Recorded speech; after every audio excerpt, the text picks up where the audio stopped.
celebrate the goodness of God tonight.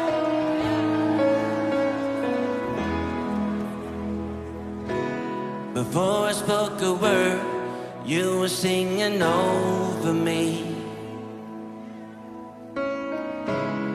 You have been so, so good to me.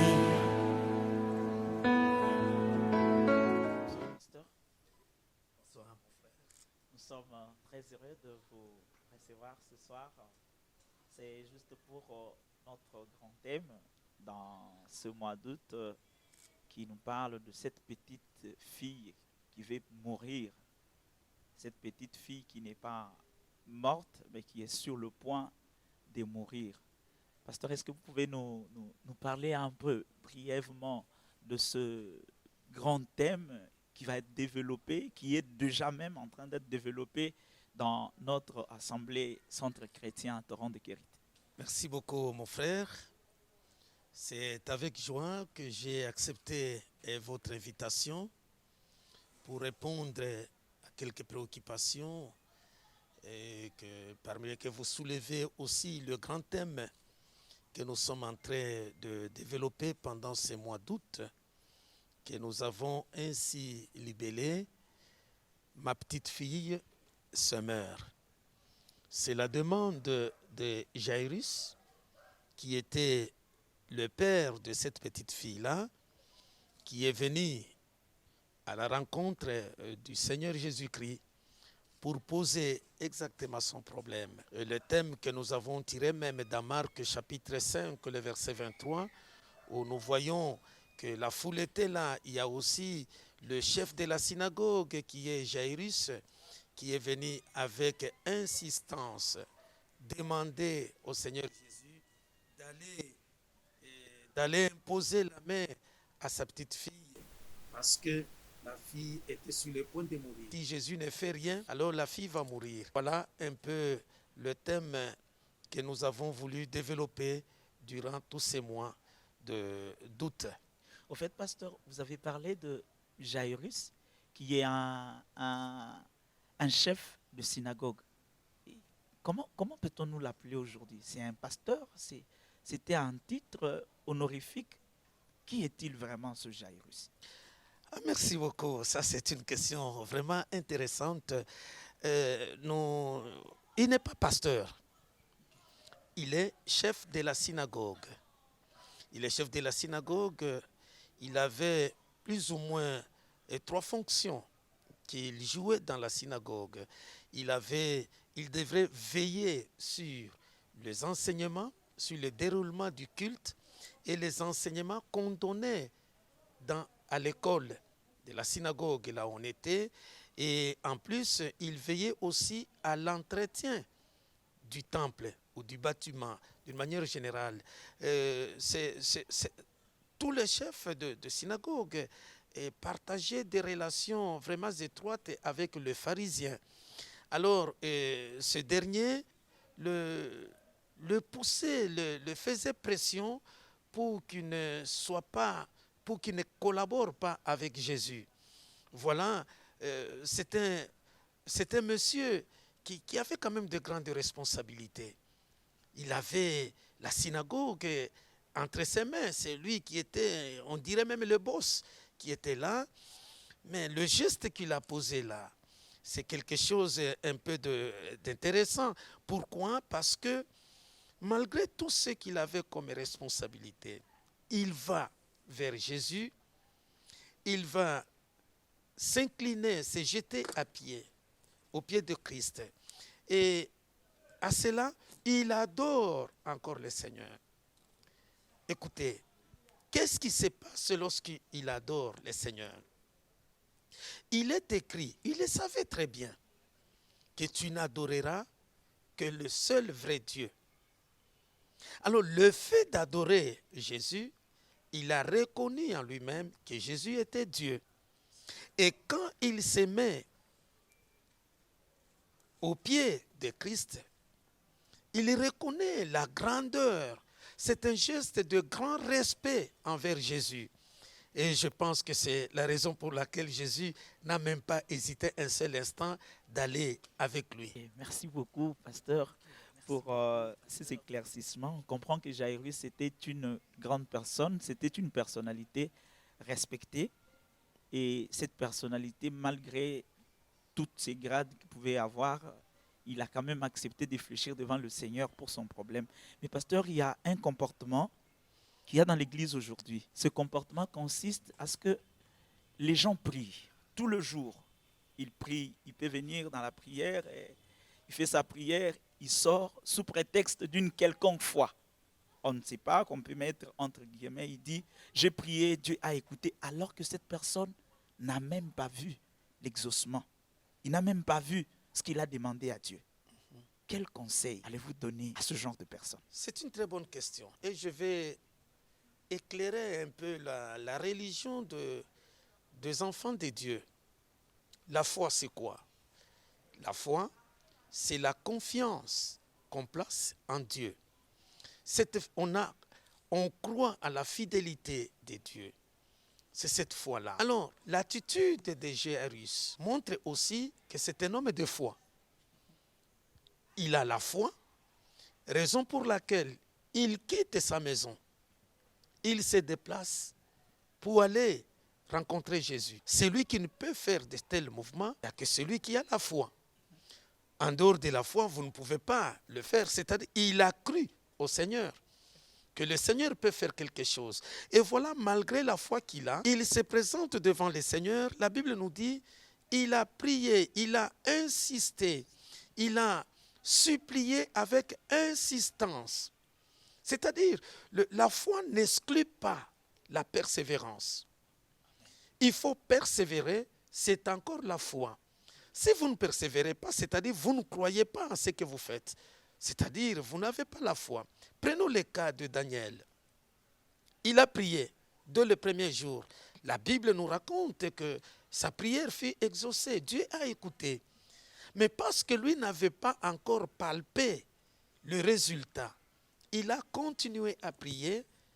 Et parce que la réponse de Dieu qui est venue était bloquée quelque part dans les airs par les esprits. C'est grâce à la persistance de Daniel dans la prière, à l'insistance de Daniel dans la prière, que Dieu envoya un ange pour décanter la situation. Ça, c'est un modèle, c'est un homme de foi, mais il a persévéré. Nous prenons un autre texte. La Bible nous dit, c'est lui qui persévérera jusqu'à la fin, sera sauvé. Il faut prier, parce que la persévérance, c'est aussi un signe de foi. Ceux qui abandonnent au nom de la foi, ils prient, ils partent, c'est aussi la foi, il a confiance, mais il faut faire attention. Il ne faut pas lier la faiblesse à la foi. Peut-être c'est la négligence. Les gens qui ne veulent pas rester dans la présence du Seigneur. Et David dit, il préfère rester dans la présence du Seigneur. Pendant beaucoup de temps, il reste là-bas pour parler. Et ça nous fait encore du bien. C'est aussi un acte de foi. Merci beaucoup, pasteur. Mais il y a quelque chose qui me fait rire. Jésus est entouré d'une très grande foule. Il y a beaucoup de gens qui sont venus. Et à lire le texte, je comprends que ces gens-là sont venus avant Jairus. Et voilà monsieur Jairus qui débarque, qui passe directement, il fait sa requête, il veut que Jésus parte avec lui. N'est-il pas prétentieux ce monsieur de penser que Jésus-Christ pouvait laisser tous les autres pour le suivre lui? D'ailleurs, nous les hommes comme ça, ce serait un manque de respect de laisser une très grande foule au profit d'une seule personne. Ça, c'est très intéressant, mon frère. Écoutez, il n'était pas prétentieux. Et moi, j'encourage l'attitude de Jairus. C'est un homme qui comprend son problème. C'est un homme qui ne tient pas compte des problèmes des autres. Chacun vient dans la présence du Seigneur avec son fardeau pour parler. Tout dépend. Regardez dans la foule, les gens qui étaient dans la foule. La Bible ne nous raconte même pas un seul instant leur demande. Peut-être dans la foule, ils sont venus, les uns sont venus pour suivre un peu parce qu'on a raconté que Jésus faisait le miracle. Ils sont là. Les autres sont venus suivre les enseignements. Les autres sont là. Chacun avec son problème. Dans la foule, c'est un mouvement, les mouvements de masse, c'est difficile à gérer. On ne sait pas. C'est Jairus qui a montré sa préoccupation. Il dit, non, Seigneur, j'ai un problème. Si toi, tu n'interviens pas, ma petite fille va mourir. Il n'y a que toi seul. Je te prie, viens avec moi. Va imposer la main à ma petite fille pour qu'elle vive et qu'elle soit sauvée. Mais si chacun, c'est comme à l'église, nous venons, chacun a un problème. Pendant que le pasteur prêche, il y a ceux-là qui dorment, qui sont en train de somnoler. Pendant que nous prions, il y a ceux-là aussi qui sont en train de consulter leurs messages dans le téléphone. Il y a ceux-là qui écrivent, qui répondent aux messages envoyés, toujours dans l'église. Ça ne sert à rien de croire que Jairus était prétentieux. Non. D'ailleurs, ce que le Seigneur a fait, ce n'est pas manque du respect de laisser tout le monde pour aller s'occuper. Que dit la parole de Dieu? La parole de Dieu est claire à ce sujet. On va laisser 99 brebis dans le désert qui n'ont pas besoin de repentance pour aller chercher une seule brebis qui est perdue. Et le Seigneur a vu que cet homme qui a d'abord reconnu sa divinité, donc ce n'est pas peu de choses. C'est que les pharisiens ne pouvaient pas reconnaître. Mais si lui le reconnaît, et Jésus est d'accord d'aller avec lui, parce que c'est quelqu'un qui a besoin vraiment, qui a fait peut-être une repentance sincère. Voilà ce que moi je peux donner comme réponse à cette préoccupation. Merci beaucoup, merci beaucoup. Au deuxième jour, quand vous nous avez parlé de ne dérangez pas le maître, au fait la réaction de la foule. Ne dérangez pas le maître parce que de toutes les façons, ta fille est déjà morte. C'est ça ce que la foule rapporte à Jairus.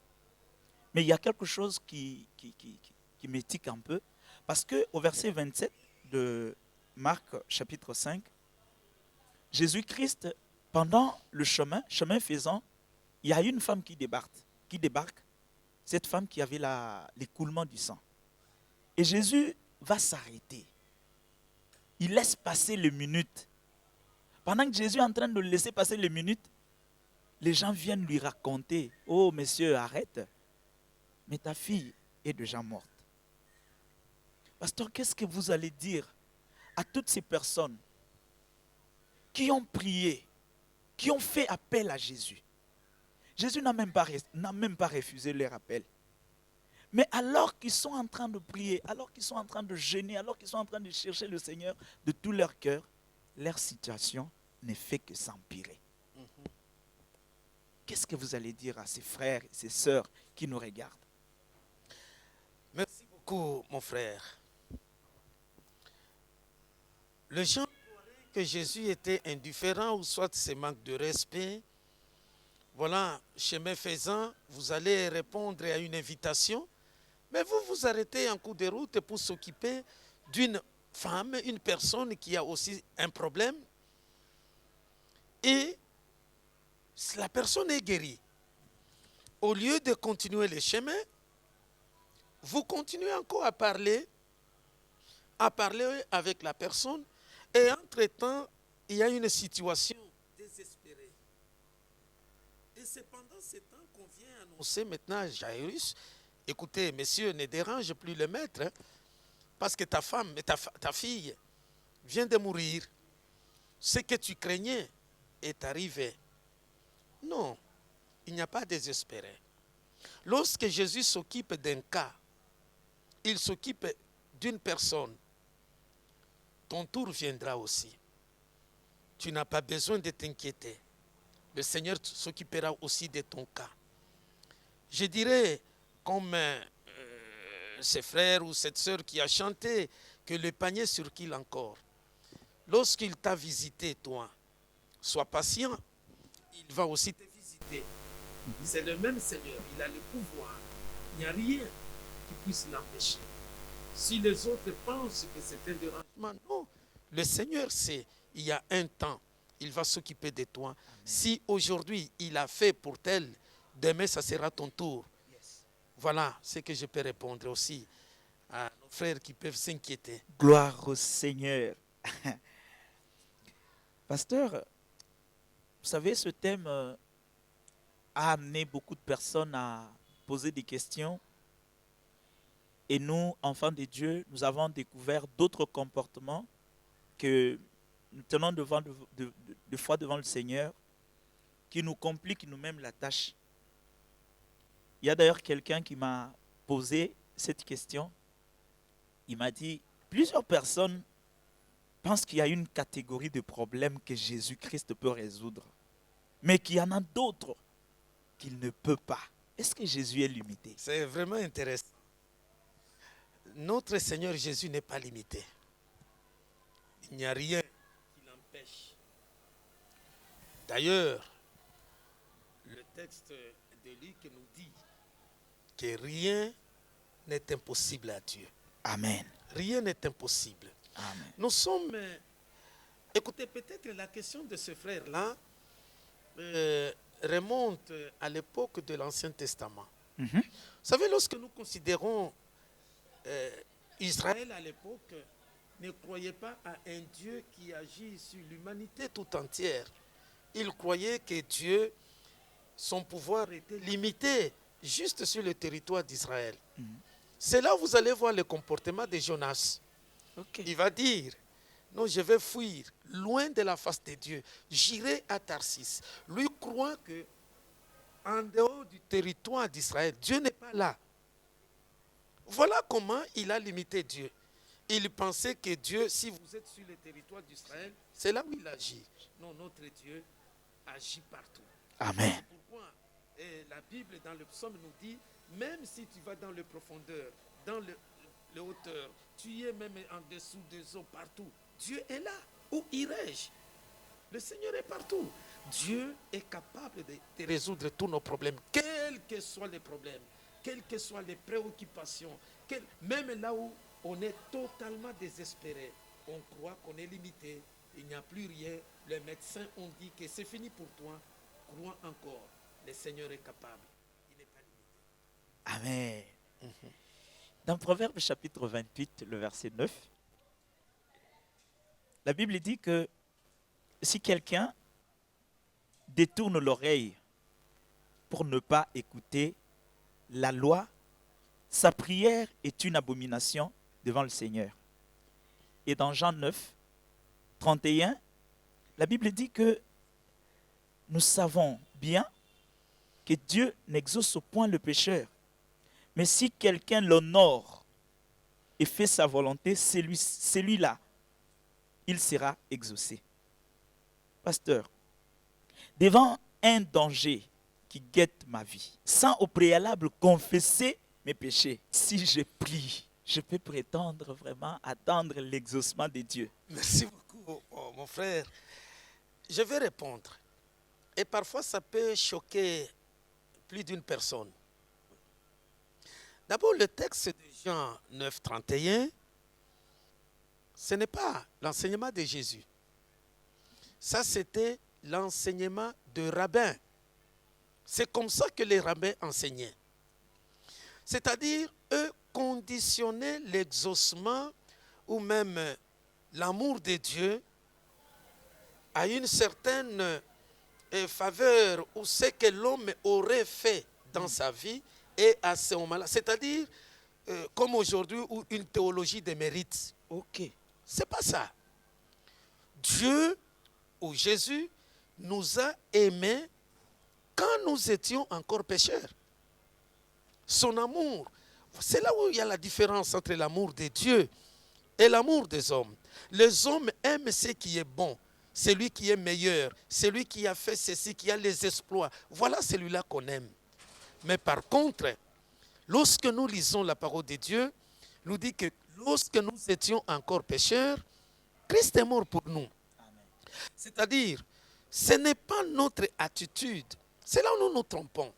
Nous pensons que c'est parce que nous sommes saints, nous sommes corrects, nous avons fait ceci ou cela, nous avons payé notre dîme, nous avons donné l'offrande, nous avons soutenu l'œuvre de Dieu. C'est à ce moment-là que Dieu va nous écouter. Non, c'est une grosse erreur. Nous sommes exaucés que par la grâce. C'est par la grâce. Personne n'est juste devant Dieu.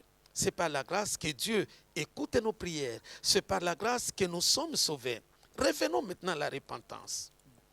Parce que les gens pensent que peut-être en répondant de la sorte, j'encourage les gens de se présenter dans la présence du Seigneur sans confesser. Non, ce n'est pas ça ce que moi je vais dire. Nous devons nous repentir. Nous devons nous sanctifier. Prenons le cas de ce Jairus. Son attitude, le fait de se jeter par terre, c'est déjà un signe de l'humilité. Il veut s'humilier. Qui c'est qu'il est en train de dire au Seigneur, Seigneur, pardonne-moi. D'ailleurs, même dans la suite du texte, il dit, viens à mon secours. Il a demandé que Dieu puisse le secourir. C'est-à-dire, c'est quelqu'un qui a reconnu aussi ses faiblesses. Il est nécessaire, il est important de demander pardon et de nous sanctifier avant d'aller dans la présence du Seigneur. Ça, c'est très juste. Merci beaucoup. Merci beaucoup, Papa Pasteur. Vous avez été avec nous durant ces 3 jours. C'était formidable. Nous étions tellement bénis. Toute l'Église est bénie. Mais il y a d'autres enfants de Dieu qui n'ont pas bénéficié de la grâce que nous avons bénéficié. Et ce soir, je voudrais vous demander un exercice. Je ne sais pas si c'est difficile ou ce n'est pas difficile. L'exercice, c'est de faire une toute petite synthèse pour tous ces frères qui n'ont pas bénéficié de la grâce de participer dans ces instants de, disons, le préambule même de ce mois d'août de Maombi chez nous au Centre chrétien Torrent de Kérité. Merci beaucoup, mon frère. Un petit résumé, ou comme synthèse que je peux donner. Le thème lui-même est révélateur. Ma petite fille se meurt. Qu'est-ce qu'on peut retenir? La petite fille, c'est tout ce que j'ai de précieux. Ça peut être mon travail, il se meurt. Ça peut être mon foyer. Ça peut être quelque chose qui est attaché à moi, qui se meurt. La chose la plus importante, nous allons faire comme Jairus. Il va inviter Jésus. Il dit, viens, impose ta main sur ma petite fille. Elle sera sauvée et elle vivra. Nous invitons les enfants de Dieu à prendre conscience, à évaluer leurs problèmes et leurs préoccupations et aller auprès du Seigneur. Sans s'occuper des autres, aller directement vers le Seigneur et parler à lui. Et lui dire, Seigneur, viens à mon secours. Ma petite fille se meurt. Et le Seigneur répondra sans condition, comme il a fait avec Jairus. Il a accepté d'aller, d'abandonner tout, d'aller répondre à l'invitation de Jairus. Et voilà ce qui est important. Si nous invoquons le nom du Seigneur Jésus-Christ, il nous sauvera, il nous écoutera. Même si vous n'avez pas le temps de venir ici pour chercher la face du Seigneur avec nous, partout où vous êtes, mettez-vous à genoux et priez le Seigneur et le Seigneur vous exaucera. Voici ce que je pouvais dire comme un petit résumé. Nous sommes très contents, pasteur, de vous recevoir. Mais cette occasion que nous avons reçue de Dieu, nous nous disons que c'est la grâce. Nous n'allons pas vous laisser comme ça. Je sais que mon frère qui me regarde, ma soeur qui me regarde, il a un problème. Il a cette petite fille qui est sur le point de mourir. Cette petite fille n'est pas encore morte, mais elle est sur le point de mourir. Est-ce que papa pourrait accepter de prier pour cette sœur, pour ce frère, pour ce papa qui est en train de perdre espoir, afin que la main de Dieu le touche là où il est et que la situation change? Toi qui es à la maison, suis-nous.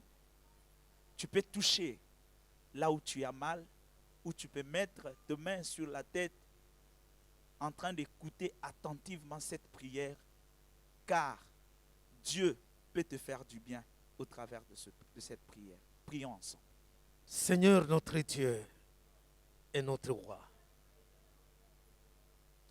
nous venons auprès de toi, comme Jairus l'a fait, en abandonnant tout pour poser son problème auprès de toi. Il dit, Seigneur, ma petite fille est sur le point de mourir. Si tu ne fais rien, cette petite fille mourra. Aujourd'hui, je prie pour mon frère, pour ma soeur, pour ce papa, cette maman qui traverse le moment difficile. Il a arrosé son lit de larmes. Il pleure sans solution. Il est en train de regarder sa petite fille qui est en train de mourir. Il n'a plus d'espoir. Il voit son travail qui est en train d'être détruit. Il voit son mariage, son foyer qui est en train d'être détruit. Ses enfants, ses études, son commerce, son projet, tout se meurt. Éternel mon Dieu et mon roi, étends ta main, touche-le maintenant, guéris-le Seigneur, et libère tous ceux-là qui traversent des moments difficiles, qui sont agités et tourmentés. Éternel mon Dieu, pendant ces instants, je confesse la puissance de Jésus-Christ. Je déclare la guérison selon qu'il est écrit. Voici, je vous ai donné le pouvoir de guérir toute maladie et toute infirmité. Il est encore écrit, je vous ai donné le pouvoir de guérir, d'imposer la main aux malades. Et ceux-ci seront guéris. En vertu de ta parole, je proclame la guérison, la délivrance, la restauration, le rétablissement total de quiconque traverse des moments difficiles. Oui, Père de gloire, console ton peuple. Fais du bien à tes enfants. Amène la paix dans la famille. Amène la paix dans le foyer. Amène la paix au travail. Amène la paix dans le service. Amène la paix dans les études de tes enfants. Fais quelque chose, Seigneur. Au nom merveilleux de notre Seigneur Jésus, nous venons ainsi de prier. Amen. Amen.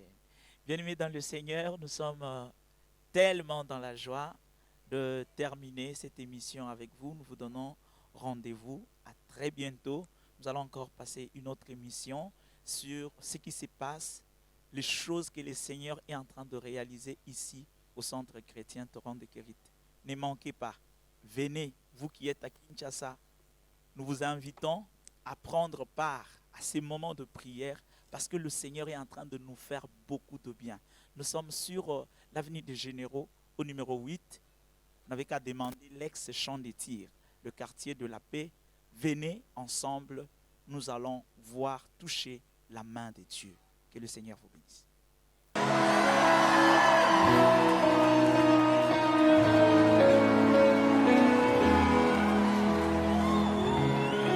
Oh, we're going to celebrate the goodness of God tonight.